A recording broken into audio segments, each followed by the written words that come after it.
자, 오늘은 비율이 사용되는 경우를 알 수 있어요. 첫 번째, 속력에 대한 얘기를 해보려고 해요. 자, 속력이라고 하는 거는 무언가가 얼마나 빠르냐를 나타낼 때 얘기하는 게 속력인데, 여러분 뭐 이런 거 본 적 있을까요?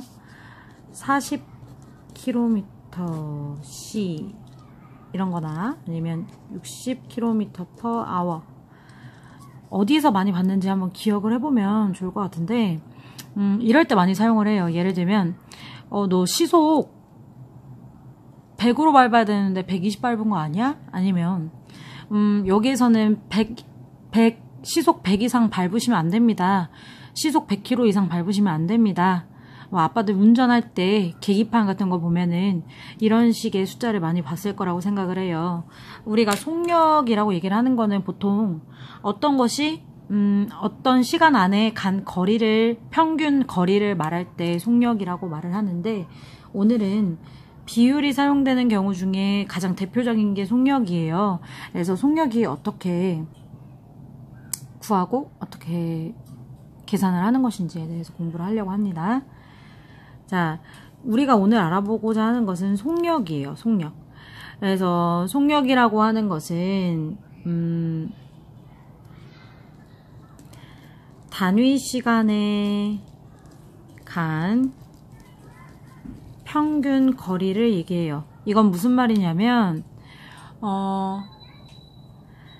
1시간에 평균적으로 60km 정도를 갔다, 또는 1분에 나는 평균 50m 정도를 움직인다, 이렇게 얘기할 때 이것을 우리가 속력이라고 얘기를 해요.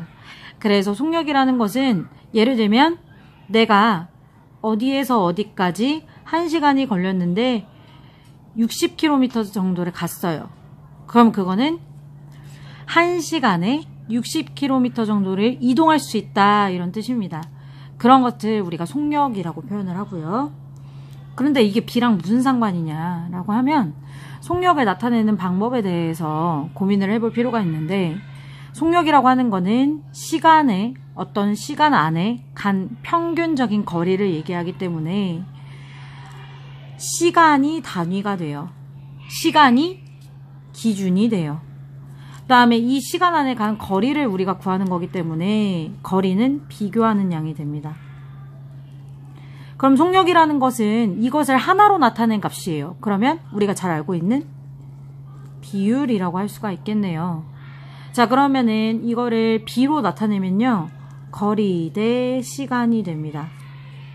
그럼 이거를 하나로 나타내면 비율이니까 짝대기 하나 그어주면 거리 나누기 시간은 속력이 되겠네요. 자, 따라서 속력을 구하는 방법은 거리를 시간으로 나누면 돼요.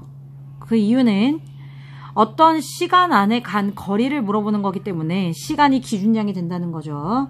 자, 그래서 오늘 알아둘 식은 이 식입니다. 이것은 과학에서도 배우고 앞으로도 여러분이 많이 공부할 거기 때문에 속력이 거리 나누기 시간이라는 것은 여러분이 기억할 필요가 있어요.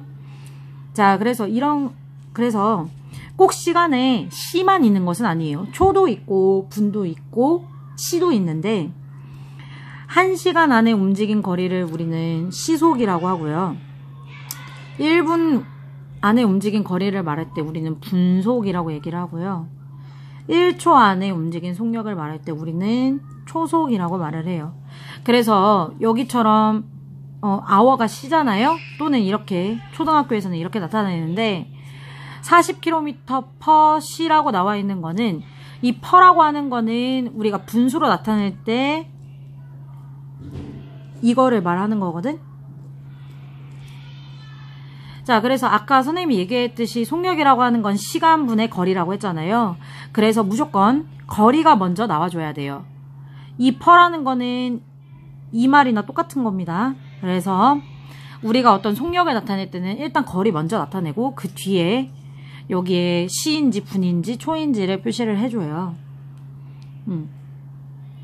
자, 그래서 한번 예시로 한번 알아볼게요. 자, 시속이라고 하는 것은 시간 안에 움직인 거리를 말하는 거기 때문에, 자, 예를 들어 1시간에 60km를 갔어요. 그럼 선생님이 뭐부터 나와야 한다고 했어요? 무조건 거리 먼저 나와야 한다고 했죠. 거리가 앞에 있어야 돼요. 그럼 이거를 속력으로 나타내면 1시간에 60km를 움직였기 때문에 이거를 식으로 나타내면 60km 나누기 1시간이 됩니다. 그래서 이것을 나타내면 60km per 시간이라고 나타내요. 그래서 이것은 시속이 되겠죠. 이걸 해석해보면 1시간 동안 60km를 평균적으로 갈 수 있다, 이런 말이에요. 자, 그러면 이거는 읽을 때 어떻게 읽냐면요, 시속 60km 이렇게 읽어줘요. 자, 그 다음에 1분에 50m를 갔다고 해봅시다. 자, 그러면 이거는 역시 거리 먼저 나타내주고요. 50m per, 얘는 분이기 때문에 분이라고 해줘요. 그럼 얘는 시속이 아니라 분속 50m가 되겠네요. 자, 그 다음에 하나만 더 해볼게요. 1초에 5m를 갔다고 해볼게요. 그럼 얘는 마찬가지로 미터, 거리부터 나타내주고 얘는 초라고 써있기 때문에 초. 그럼 얘는 시속도 아니고 분속도 아니고 초속 5m가 됩니다. 그래서 읽는 방법, 시속이라고 읽는다는 거. 그 다음에 나타낼 때는 거리 먼저 나타낸다는 거. 왜? 왜냐면 이 퍼가 분수에서 이 가운데 걸 말한다고 했죠. 그럼 얘를 그대로 나타내보면 60, C분의 1시간분의 60km 이런 뜻이기 때문에 속력이라고 하는 것은, 자, 거리 나누기 시간. 이걸 분수로 나타내면 시간분의 거리죠. 그래서 꼭 시가 뒤에 와줘야 된다는 거. 시간이 뒤에 와줘야 되고 앞에는 이렇게 거리가 먼저 나와줘야 한다는 거. 이게 속력을 나타내는 방법이에요.